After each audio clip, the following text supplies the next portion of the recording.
Well, good morning to everyone. It's my pleasure to be back at the State Fair. Not a normal State Fair situation that we have today. First, this State Fair is such a phenomenal success story. You know, you have to remember what it was a few years ago and what it is today, and it is night and day. We've been breaking all sorts of records, attendance records. It's revitalized the entire region. I want to congratulate everyone who's been associated with the fair, but I want to give a special thank you and shout out to Troy Waffner, who's done a great job. Let's give Troy a round of applause.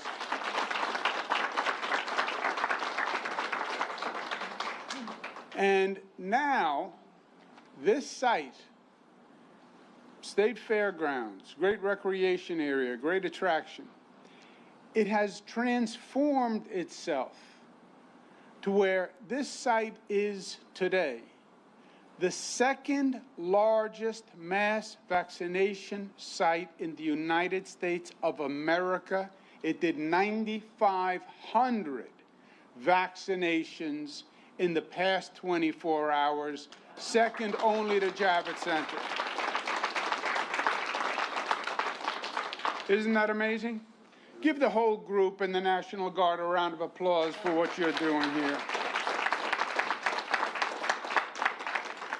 I want to welcome some special guests who are with us today. You're going to hear from Anne Marie Talercio in a moment, right after me. Then you're going to hear from who represents the AFL-CIO, as you know. Then you're going to hear from Fanny Villarreal, who represents the YWCA. And then you're going to hear from Pastor Draper, who is going to speak on behalf of all the pastors who are here and the faith-based community that is working in partnership with this organization. I also want to recognize a special member of our society for many, many years, a great, great leader, Van Robinson. Let's give him a round of applause. We also have Paul Dickens with us from the CSEA, and I thank him. Look, where we are now in this long journey of this past year, we are now coming down to the end. Are we at the end? No.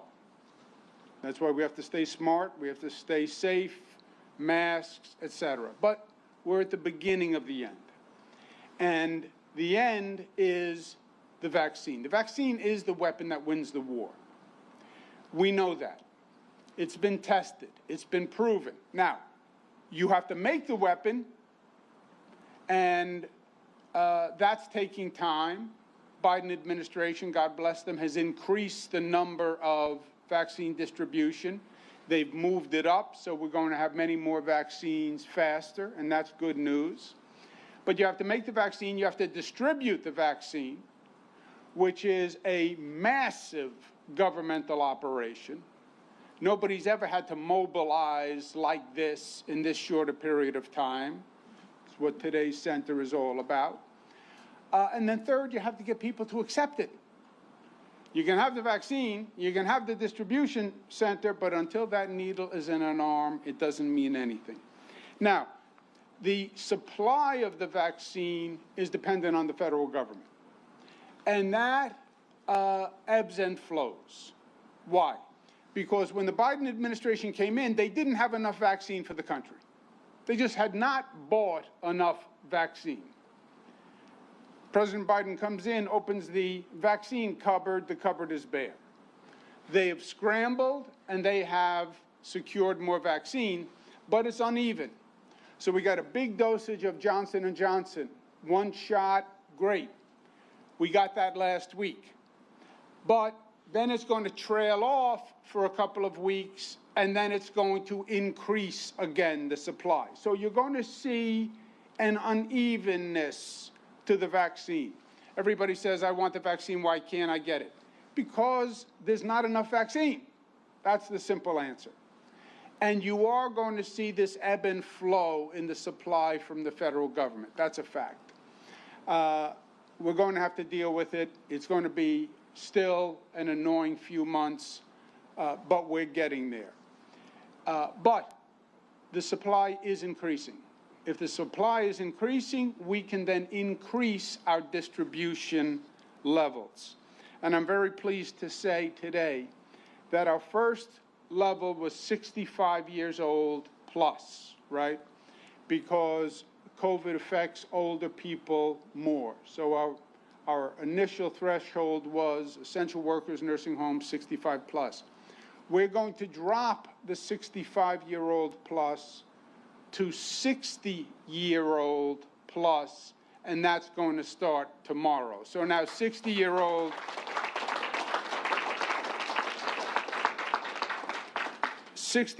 plus are going to be available. They can start making appointments tomorrow. They can make them at the mass vaccination sites. They can make them at pharmacies. But that will start 8 a.m. tomorrow.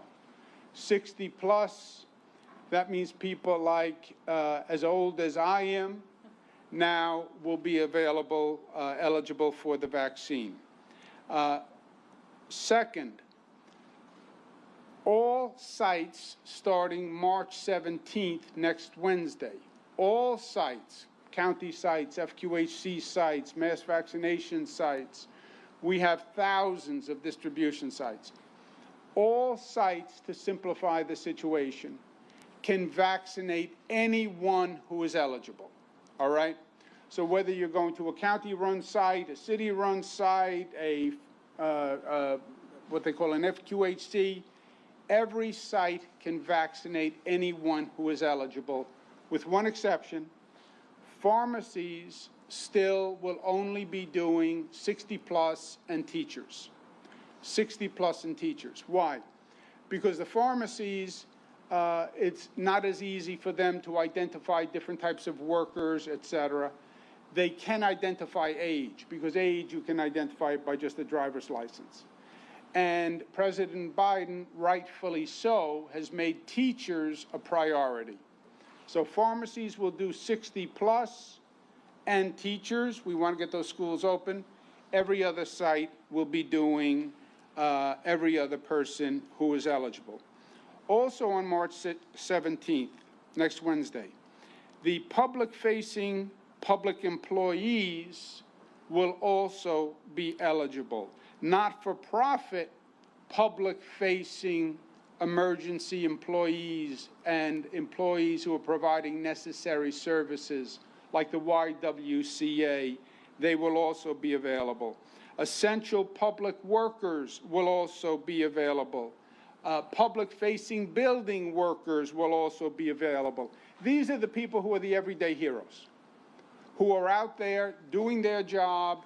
They're putting themselves in a possible position of exposure.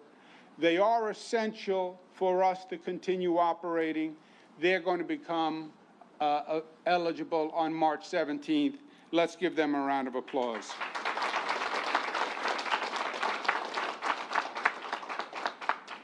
Last point is the distribution is working. It's going out. It's going out fast, not as fast as we would like, but as fast as the supply allows. It also has to be fair. It has to be fair. And we've talked about this from day one. COVID discriminates. COVID discriminates by race. They say the virus is race blind. Yes and no. It will infect anyone. But by circumstance, it infected blacks and Hispanics more than whites. Twice as many black people died from COVID as white people. Twice as many black people died from COVID as white people. Just think about that. 1.5 times as many Hispanic people died from COVID as white people. Just think about that. COVID discriminates.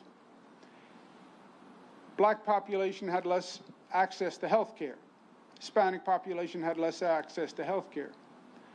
Black Hispanic population had more comorbidities, more underlying conditions. That's why COVID preyed on blacks and Hispanics more than they did the white population. So when it comes to the vaccine, it is very important that we correct that injustice and we make sure that we have access to everyone. You take Central New York, 87% of the population is white. 94% of the people who receive the vaccine are white. 87% of the population, 94% of the vaccine. Black population, 11%. Only 5% of the vaccine. Hispanic population, 4%, only 2% of those who have been vaccinated. Asian population, 3%, only 2% of those who have been vaccinated. So, we need to increase the vaccination number for the Black, Hispanic, and Asian population. One of the reasons the pastors are here today is to say, look, we understand there's a hesitancy issue. I don't like the word hesitancy because it's a muddled word. There's a trust issue. Black community has less trust of the system. Oh, how can you say that? It's true. It's true. Tuskegee experiment, they have less trust of the system. Well, the Trump administration said it's safe. I don't believe the Trump administration, says the Black community. By the way, I don't believe the Trump administration, says me, Andrew Cuomo. We had a New York State panel that also reviewed it. We've done 6 million dosages. It's worked. Top Black professionals, medical professionals in the United States say take it. I've recommended it to my mother who has taken it. I'm going to recommend it to my daughters who have taken it. I am going to make an appointment. I am going to take it. The pastors who are here today are saying take it.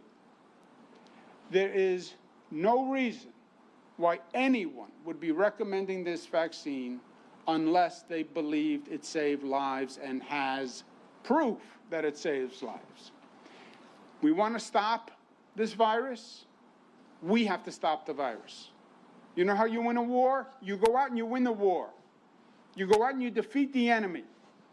The enemy doesn't defeat themselves. No war does the enemy defeat themselves. All the training that the National Guard receives, the Army receives. Nobody ever says, wait for the enemy to destroy themselves. Go out there and crush them. You know how you crush them? You crush them with this vaccine. But we have to take it. And then let's get back to work. Let's rebuild this economy. Let's rebuild this state. Let's get our lives back to normal. Let's get children back in school. Let's get paychecks back in homes. Let's get normal society functioning again. This vaccine is the ticket. We just have to make it happen. Thank you, and God bless you.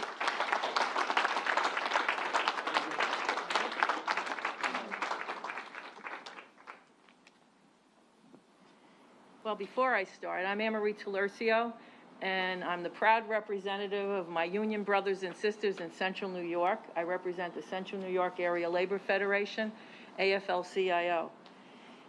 And I have written remarks because I didn't want to forget one word.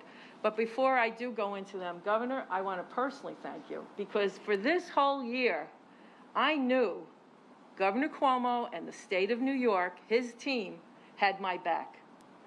And, you know, we don't like to go into politics of our country, but I wasn't so sure either if I was going to take that vaccine. But when I heard that New York State had the professionals, we're talking with worldwide professionals, but the council that sits somewhere, I don't know where you sit, Albany, wherever, I know you were looking at that vaccine. So I knew, and I did take it. I don't want to say why. You know, these ages creep up on you. But I happen to be in one of those age groups. And I took it. I feel so much freer now that I took it. And I wear my mask. But thank you, Governor, for always having our back. That's so important. So important to all of us. As we know, you have our back. I know, I live with a military veteran. So thank you, Governor. And it's always an honor to be with you, especially when you bring good news about more vaccine. But then again, you know, I was thinking these words over. When doesn't he come with good news? It's usually about a better state fair. It's usually about economic development. And today it's about a vaccine, which is really the lifeblood, is what we need to go forward. This is what's going to get everything back moving again. And I represent workers who have been out for a year. They're with the hotel and restaurant workers. That's my actual job. And they're never going to go back to work unless we have this vaccine. So besides my brothers and sisters of my union, we have this union men and women of Central New York to thank, because they are the essential workers. They are the community. When you say the community, it's union brothers and sisters who go out and do the work every day, regardless of what's going on. And thank you to CSEA, because you can't Zoom garbage collection. You can't Zoom snow plowing. And we all know we really need snow plowing in Central New York. That's a done deal. We'd go nowhere without our snow plows.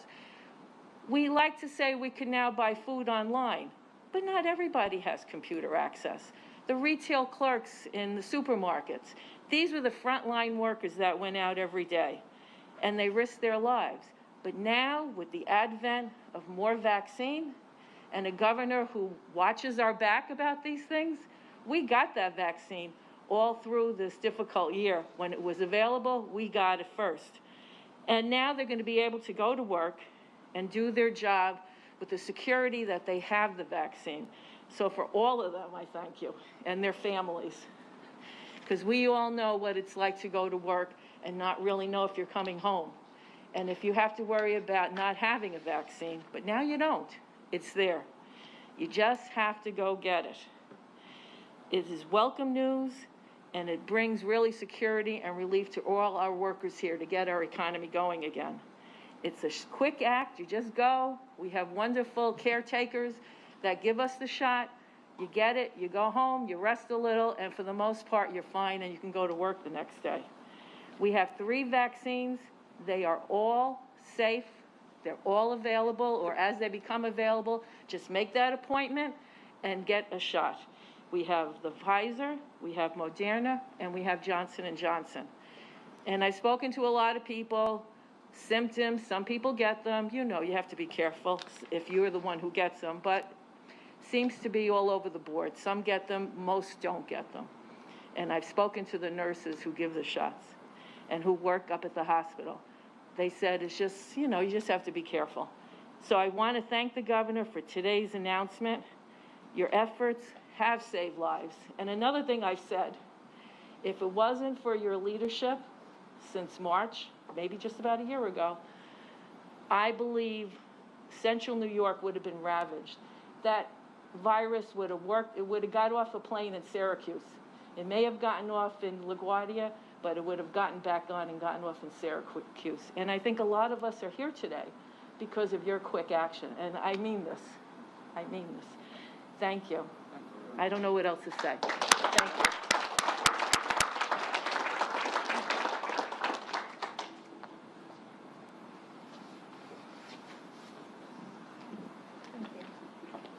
Oh, I was supposed to take my mask off. Did you hear me? I did. Thank you, Governor. I am glad to stand here with you today to join this announcement. Thank you very much. I would like to acknowledge some of our friends that are here. Linda Brown Robinson, the immediate past president of Syracuse and Onondaga Neck. My dear friend, right there, Ben Robinson. Superintendent Nebraska Carter, the Living Water. Where's he at? Wendy Colucci, the Field Coordinator of Central New York Area and Labor Federation. Welcome. Paul Dickens, United President, CSEA, Onondaga County. Walt Dixie, Executive Director of Jubilee Homes. Where is it? Hello. Elisa Morales, Executive Director, Spanish Action League. Gwendolyn Walk, Syracuse Onondaga, NAACP. Gwendolyn. Michael Nessie, Labor Relations Specialist, CSEA Local 1000. John Snake, Political Action Coordinator for the CSEA. Anne-Marie Talercio, the President of Central New York Area Labor Federation. Pastor Derek Naher, moderator of Northeastern Jurisdiction of NBC. Dr. Amy Tucker, my colleague and chair of the Central New York Hub Regional Equity Task Force. Thank you very much. Good morning. I am Fanny Villarreal, the YWCA Executive Director and Central New York Ambassador for the State Health Equity Task Force. Last year has been hard on many, many people and groups, including the not-for-profits. It is hard to run a not-for-profit even in normal times. The COVID crisis has just made this far worse. Still, not-for-profits like the YWCA have remained New York top. I agree with the governor that the vaccine is what ends this suffering. I have been proud to join in his efforts to make sure the vaccine is fairly distributed. Today, he's once again delivered on his mission. Opening eligible to not-for-profit workers on the front lines will allow hardworking organizations across the state to do what we do best. We need these workers vaccinated to bring vital services, programming, and other supports to our communities, especially here in Central New York. I got the vaccine, and I can tell you it's safe. After a year of constant uncertainty, I can tell you how much relief it brought to me. I did it because I love my family and I love my community. And now, with the same love, it is my mission to educate about the importance of the vaccine. With 3 vaccines now available, more of us will be able to feel the same security it brings. I urge everyone who is now eligible to do the same. It is time we get back to our life, to pick up the pieces of last year and get back to the necessary work of rebuilding our community. Thank you again, Governor Cuomo. This is another step in the effort to end the crisis once and for all. God bless you. Thank you.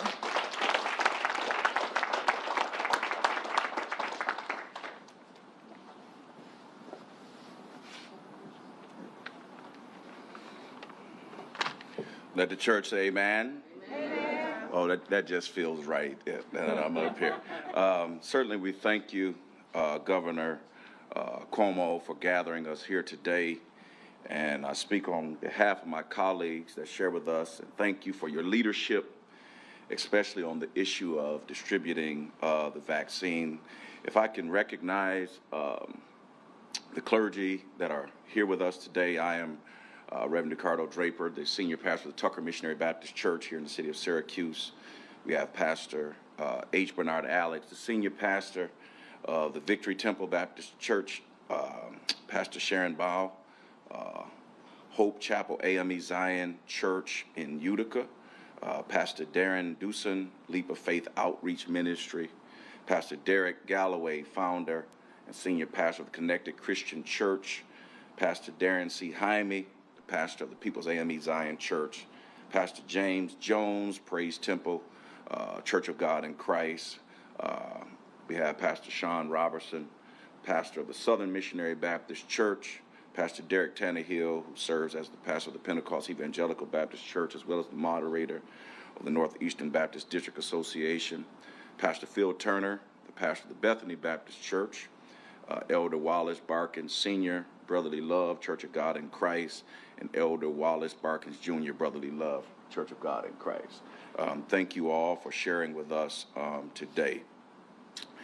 We know that this shot is what ends the suffering that COVID has brought to our African American, or shall we say black and brown communities. There are those of us that may be standing here who survived COVID. You're looking at a COVID survivor. And so the vaccine plays a very important role as we try to curtail and curb COVID-19. We want to say to you today, Mr. Governor, thank you not only for your leadership in the state of New York, but in our nation. It was you who was a trailblazer for us. In the midst of uncertain and uncanny and unscrupulous leadership, we thank you that you rose to the occasion and New York was a trailblazer for other states as we fought COVID-19. I'm reminded today of what Paul says to his son in ministry, Timotheus. He says, I fought a good fight, I finished the race, and I've kept the faith. We indeed, Governor Cuomo, you have led us to the end of this race, and we now have 3 vaccines.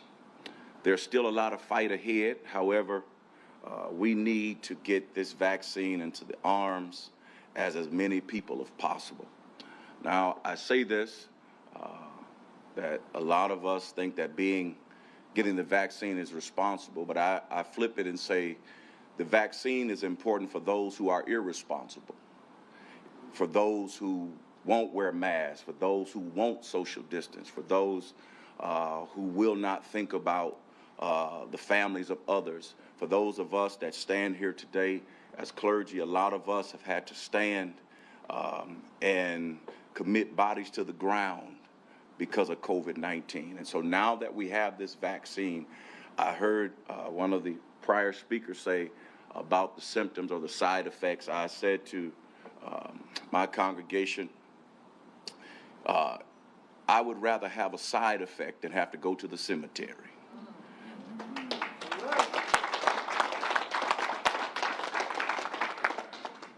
Today's announcement helps us do just that.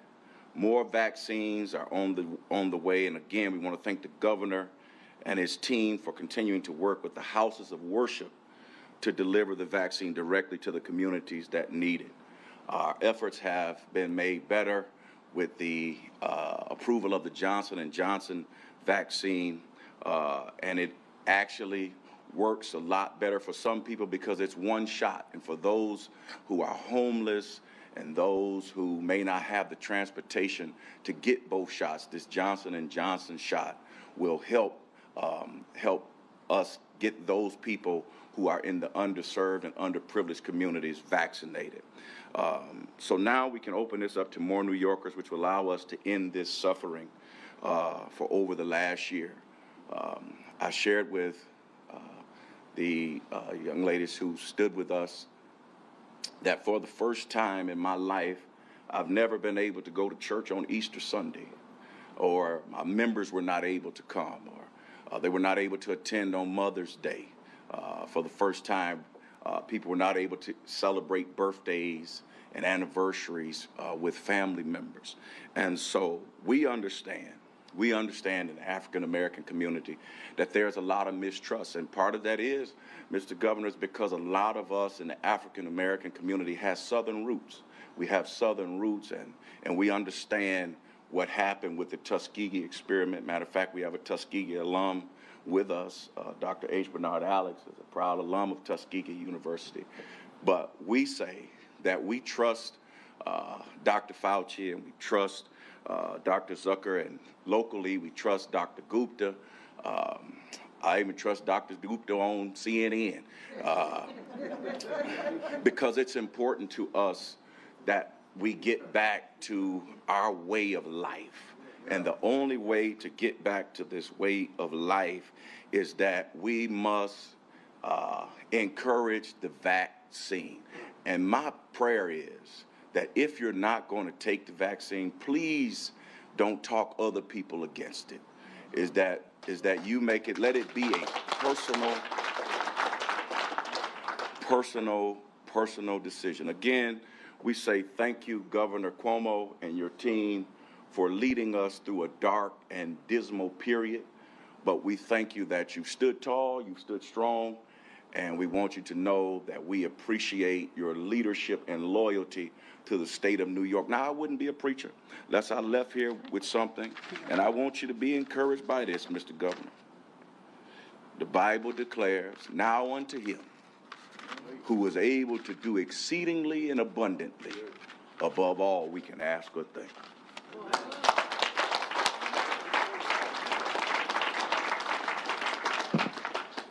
Beautiful words. Let's give the Reverend another round of applause. Beautiful, Reverend. Let's give Fannie a round of applause, and Marie. Okay, let's sum it up. Number one, 60-year-olds are eligible starting tomorrow, making appointments starting tomorrow, 8 a.m. Remember, it's still uneven. We still don't have enough supply, but do your best. I know it requires patience, but 60-year-olds start tomorrow. Next week, March 17th, all sites, county sites, all sites can administer vaccines to any eligible population, except pharmacies. Pharmacies will only be doing 60+ and teachers. Also, next Wednesday, March 17th, the everyday heroes, the essential workers, YWCA, public employees, etc., will be eligible for the vaccine. We're going to go to work. I'm going back. I'm getting on the phone, talking to the White House. You know what I'm going to ask the White House for? 2 words: more vaccine. Let's go to work. Thank you very much.